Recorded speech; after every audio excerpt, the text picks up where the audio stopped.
Ragazzi, benvenuti sul canale.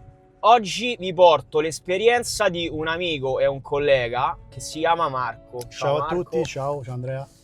Allora, oggi abbiamo la fortuna di poter parlare con uno, io lo considero un pioniere vero e proprio delle auto elettriche, perché ha l'auto elettrica da ben 4 anni, quindi proprio dagli albori. Beh sì, c'è chi ce l'ha da prima, però per me Però, insomma è già un bel traguardo, diciamo. Bel traguardo. Sì, posso parlare di avere un po' di esperienza. Beh certo, Quello sì. Beh, se non ce l'hai tu l'esperienza in materia, guarda, qua penso che è dura trovarne un diciamo altro. che ufficialmente posso parlare, dire come puoi dire la tua macchina, nel senso che puoi dire la tua, prego. poi lo sappiamo che si sente di tutto oggi, no? Parlano con le tutti, macchine, sì. Guarda, una cosa pure assurda. specialmente parla chi non ha l'auto elettrica quello è il grande problema. Sì, quello è il top. Oltre alla disinformazione anche tramite social e anche canali, diciamo, televisivi che sì, vabbè, remano contro, però come dici te, giusto chi ha l'esperienza può dire può dire la sua.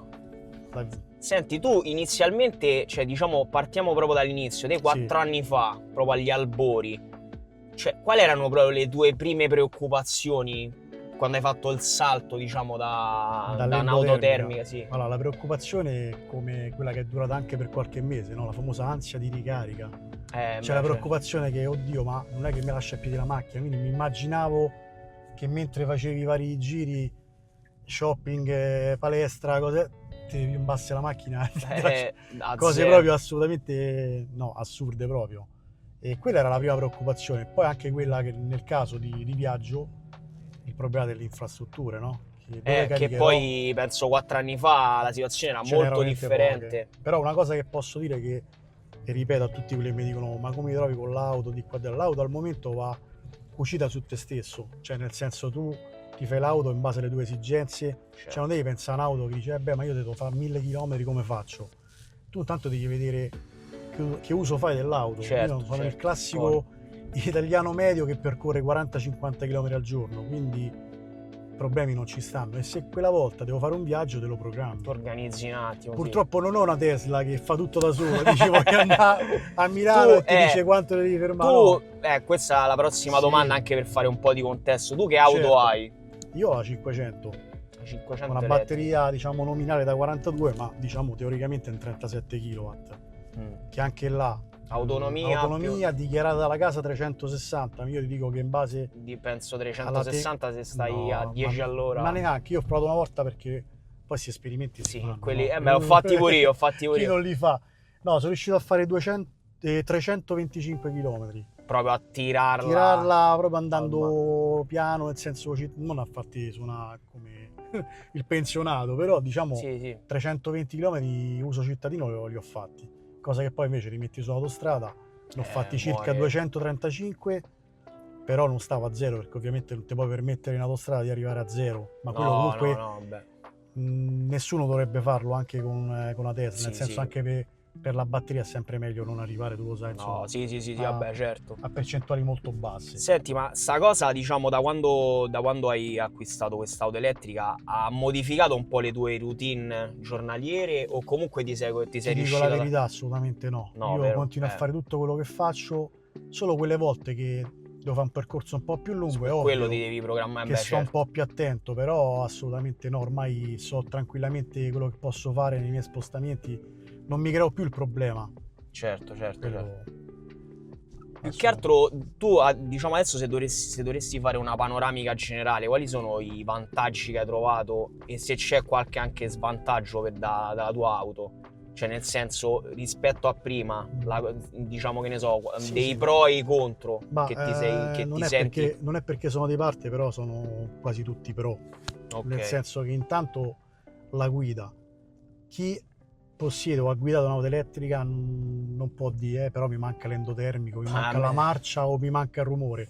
Assolutamente no. Sta cosa del rumore poi dopo si apre un mondo, perché non riesco a capire. Io sento sento dei commenti incredibili. Il rombo del motore, che poi quelli che ti dicono il rombo del motore magari hanno una punto, con tutto rispetto, hanno tipo una punto 1300, cioè che rombo non nego il fatto che quando passa una Lamborghini, qualcosa di importante, provi quella vibrazione che però non è quello, Ma la sì, potenza non è ma quello. sì, ma anche perché queste poi sono sciocchezze proprio no. che... Quindi diciamo che i vantaggi sono sicuramente il tipo di guida, cioè tu c'hai una coppia immediata sempre. Io parlo di una 500, figura un'auto Sì, tipo vabbè. questa o superiori.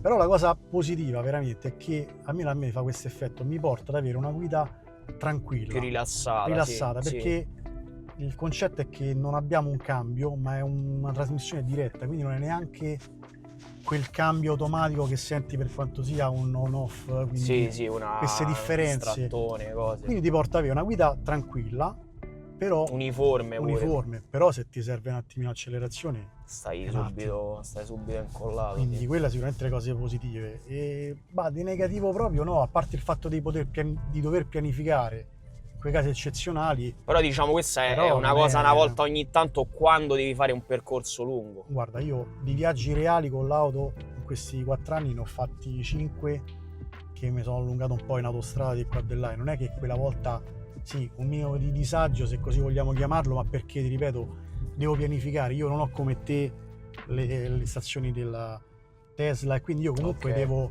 pianificare con la mia app, quindi devo programmare un po' Google Map, l'applicazione. Come quindi, funziona? Quello da 500 non c'ha un... Diciamo che quello da 500 non l'ho mai lui visto. monta un TomTom, Ah, ok. che è vero ha i suoi stazioni di ricarica, però sono quelle un po' di parte, diciamo trovi spesso solamente Enel X, non trovi Cioè quelle tante là cose. Free2X c'è... No, quindi nemmeno. non Ah, quindi è un po' così. no, invece devi andare tramite l'applicazione, vedi la tua tariffa, vedi il tipo di ricarica, la velocità di ricarica, quindi tutte cose che ovviamente Che devi fare... Sì, vabbè, punti a non quelle, puoi... no? Non puoi, diciamo, Sì. azzardarti magari mentre stai proprio durante No. il viaggio a fare una cosa del genere, Quindi- anche perché saresti un po' così alla Quindi, ti ripeto, cieca. quella è l'unica cosa un po' fastidiosa, però ti ripeto, fastidiosa perché io non faccio tutti questi viaggi, quindi Sì. quelle poche volte che li ho fatti va bene anche così, insomma. Sì, anche perché comunque penso che il tempo di gestione di un viaggio del genere sia davvero di un quarto d'ora, 20 minuti, penso di programmi sia l'andata Ma e il sì, ritorno, assolutamente, la cioè, zona dove devi andare, è cioè, abbastanza è semplice. abbastanza semplice. Capisco che questa cosa, però questa programmazione con quel tipo di auto non è per tutti, perché magari io ho un po' l'indole da smanettone informatico, metti a- quindi ti magari metti a metto a vedere. guardare queste cose, però immagino una persona che non vuole questi sbattimenti e Dici allora sì, è forse più non è l'auto comodo. ideale, però ripeto, quella nasce per un'auto per un uso cittadino, Un uso quindi cittadino, quindi è su perfetta. quello, dici È su veramente quello sta perfetta. a posto. Sicuramente ho meno problemi di te per parcheggiare. Quello è Piccola, quindi. quello è poco ma sicura, sì, no, è uno spettacolo. Io l'ho usata, l'ho guidata a Madrid qualche anno fa, non so se te l'avevo raccontato, blu, era la prima, Sta cosa, sì. è uno spettacolo, ci sono rimasto perché io avevo portato quella lì termica, la di 500. Poi l'avevo noleggiata e me ne hanno dato una blu, non so l'allestimento, non me lo ricordo, però era blu e era full electric, è uno spettacolo proprio, mi sono trovato benissimo proprio. Guarda, ti posso dire che comunque cambia completamente perché non è la 500 elettrica, non è una 500 con motore elettrico, è proprio diversa. Sì, è proprio totalmente. Sì, no, ma io sta Quindi cosa l'ho notata subito, ho detto perché l'avevo già è un guidato. po' più alta, più lunga, un po' più larga. Sì, ma poi e c'ha poi proprio non ha nulla. un'altra guidabilità, cioè un'altra, Sì, un'altra quello storia è totalmente. una bella macchinetta. Poi diciamo anche a livello di elettronica, anche lei, poche macchine hanno la gestione della ricarica, nel senso tu puoi impostare, tu qua metti diciamo quanti Gli ampere ampere, vuoi, sì. là invece c'è una percentuale che puoi dire rispetto alla carica all'energia disponibile esterna della colonnina. Sì, Tu puoi dire in base a quello dammi soltanto un 30% di quella potenza. ok. Quindi è già pensata come, cioè, sì. è fatta abbastanza bene. Mi stupisco come Fiat Dici, è riuscita a fare un prodotto del genere. Vabbè, Sinceramente. poi penso che comunque pure le vendite, nonostante costava, mi ricordo all'epoca pure costava parecchio, comunque se ne vedono parecchie in giro, quindi Beh, sì. diciamo hanno fatto un bel colpo, dai. Senti, invece Marco, in questi 4 anni ti sei fatto più o meno, penso di sì, un prospetto tra le spese che hai sostenuto con quest'auto e con quella magari che avevi prima, e se ci sono state delle differenze, io penso di sì, in forma economica, nel senso quanto hai risparmiato, anche magari sulla manutenzione, tagliandi, queste cose Sì. qua più o meno. Allora, parto sul discorso dei tagliandi. I tagliandi io, come penso un po' tutte le case automobilistiche, pretendono che il tagliando negli anni di garanzia devi farlo direttamente Ah, dalle proprio loro ragazzi, officine, sì. no? Quindi io per 3 3 volte ho fatto dei tagliandi, andavo alla Fiat ovviamente, il tagliando mi costava tipo 50 euro, poi chiedevo al capo officina ma che tagliando era? Filtro abitacolo, cioè io per 3 tagliandi filtro abitacolo, no? Alla fine l'ultimo tagliando... Sto filtro praticamente 150 euro del No vabbè, giustamente il filtro era 35 euro, però la manodopera, sì. E io ho fatto ma adesso il prossimo tagliando, quello mi fa guarda Marco, puoi anche non venire perché tanto è sempre il filtro abitacolo, cioè quindi se parliamo di manutenzione più del filtro abitacolo l'auto elettrica non mi sembra. Non hai toccato. Poi sì, una spesa viva è stata quella del cambio gomme, perché ovviamente il treno di gomme è quello, quei chilometri. Ma è una cosa normale, a prescindere se endotermica o elettrica. Quello vabbè, qualsiasi. Invece un discorso di risparmio a livello anche di confronto tra benzina e elettrico, no? A parte che secondo me se tu devi approcciare su un mondo elettrico non è che lo fai esclusivamente perché risparmi dei soldi come carburante, lo fai perché è un concetto un discorso più diverso, ampio, cioè, sia come guida sia anche perché c'è un prodotto che ok non inquina, non salverà il mondo, però comunque guarda, andare in giro con una macchina che non senti l'odore di benzina e di gasolio è tanta roba, però non lo fai perché risparmi tutti questi soldi, anche se hai la possibilità come abbiamo noi, che noi abbiamo al lavoro la possibilità di ricaricare. Quella è una grandissima comodità. O comunque io ho sempre il piano B a casa con pannelli e batterie d'accumulo, quindi comunque poi diciamo che la corrente tu hai modo di pagarla di meno in base ai contratti che fai, diciamo la benzina è quella. È quella, sì, diciamo che non è che ti puoi sbilanciare più di tanto. Però anche qua mi sono divertito a farmi 2 calcoli. Vai, E praticamente è successo che in un anno di utilizzo di auto endotermica io in pratica andavo a spendere sui 1.300-1.400 euro di benzina e col primo risparmio sono fatto una bicicletta assistita. Eccolo là che risparmio, diciamo, è stato quello là. Sì, invece di buttarli tra virgolette in carburante oppure manutenzione, ci hai fatto altre cose per te. Quello è il primo anno, il secondo anno ho fatto un bel viaggio, il terzo anno e così via. Diciamo che poi ci hai preso gusto. Sì. Allora, diciamo Marco che adesso passati questi 4 anni con la tua auto ti sei trovato bene e tutto, ma quanto tempo ancora pensi di utilizzare sempre la stessa auto? Cioè, la mia domanda più specifica è: hai piani su un upgrade del tuo garage? Stai pensando magari, che ne so, una macchina un po' più performante, una batteria un po' più magari capiente? Come la vedi, diciamo, su... Allora, posso dirti che in generale per quanto riguarda le auto io mediamente ogni 4 anni la cambio. Siamo uguali su sta cosa, cioè, io tipo il timer 4 anni è praticamente quel momento, diciamo, anzi forse è pure tardi, perché si sa che le auto perdi tanti soldi ogni volta che... vabbè, ma è un investimento a perdere. Quindi, proprio o già decidi quando... di tenertela a vita. Io sinceramente sono innamorato di sta macchina, della mia 500, però mi piace comunque spesso cambiare. Certo. E quindi sì, l'idea è di provare a venderla, ovviamente non ho intenzione di svendere l'auto, però l'idea di fare un'auto nuova ce l'ho, e non è tanto per un discorso di avere autonomia maggiore, perché come ti dicevo prima non ho questa necessità di viaggio, e quei pochi viaggi, anzi adesso gli ultimi viaggi che ho fatto ho notato rispetto a 4 anni fa che ormai c'è Free2X ovunque, cioè ce ne stanno veramente tanti. Penso, il confronto da quando hai iniziato tu all'inizio. Quando ho iniziato io ce n'erano veramente poche, quindi adesso diciamo i viaggi li può fare sicuramente. Quindi non tanto l'esigenza di fare un'auto con una batteria più grande, però tanto cambia auto, un'auto più moderna e quindi magari ha delle cose, degli accessori, delle cose in più, delle migliorie, e poi perché no, prestazioni migliori. E non ti dico che mi tenta molto la Model 3, anche perché comunque seguendo anch'io molti canali, tra cui ovviamente il tuo, però scopri il mondo Tesla, che come dicono molti ci sono auto endotermiche, auto elettriche e poi c'è Tesla, che è un mondo completamente a parte. Vabbè, quindi Marco, diciamo che c'è questa cosa pure adesso, che nel momento che stiamo girando ci sono questi sconti che comunque, che a 4.000 euro mi sembra non so pochi. Non sono pochi. Poi magari c'è anche adesso il refer. C'è il referral, sì, mettiamo qualche cosetta in più. Altre 500. È una bella tentazione. Però fino a quanto ti tenta questa cosa? Cioè, nel senso, che cosa dovrebbe succedere proprio per convincerti alla fine a passare al lato oscuro?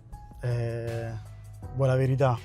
Vai, dimmi la verità. Ho ceduto, ho cliccato. Hai cliccato. Mai come in questo caso è più azzeccato il termine cliccato, perché poi Sì, l'ordine si fa tutto direttamente online. Tutto quanto online. È come se stai su Amazon sì. in pratica.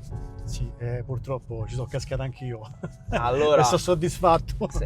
mo diciamo c'è soltanto diciamo questa piccola attesa diciamo iniziale. Sì. Che se posso chiederti che cosa hai scelto? Allora, Cioè, guarda, io ero migrato ovviamente alla versione base, che versione base RVD. perché la chiamano base quando c'ha tutto. Vabbè, diciamo, una Però cosa di mi tentava il fatto motorizzazione. della long range, ma non perché mi è mancato il fatto di avere autonomia maggiore, però ho detto, sai che faccio il passo, Visto lo che faccio proprio certo. ancora più lungo, però diciamo che long range, la versione nuova che è uscita in Italia qualche mese fa, quindi sempre motore trazione posteriore, Ok. però aveva sempre i suoi 4.000 euro in più.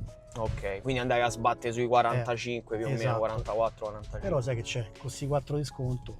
Vai quindi, a paro. e quindi sì, ho puntato su long range trazione posteriore, che poi ho letto anche che ha una prestazione leggermente superiore, perché avendo un pacco batterie più grande riescono a spingere lo stesso motore a prestazioni, quindi ha una certo. spinta 0 a 100 leggermente più veloce rispetto alla che non è quella. Sì, no, beh, devi fare drag race, No, quindi ovviamente, diciamo però. che sì, ho fatto il passaggio, quindi la vedremo sul canale, ce la farei vedere ma quando, come no, quando arriverà. Abbiamo il piacere. Che colore l'hai comprata? Beh, diciamo fatta bianca. Bianca, ok. Ma un po' perché non c'erano colori che mi appassionavano in maniera particolare. Poi tutti gli altri colori più o meno l'ho avuti tutti. Ce l'hai già avuti, ok. Il bianco mi mancava, quindi. Quindi diciamo... sei andato a ordinare la bianca. Ok, esatto. allora quindi adesso non ci resta che aspettare, diciamo, la consegna. Poi dopo la vedremo sicuramente sul canale, così magari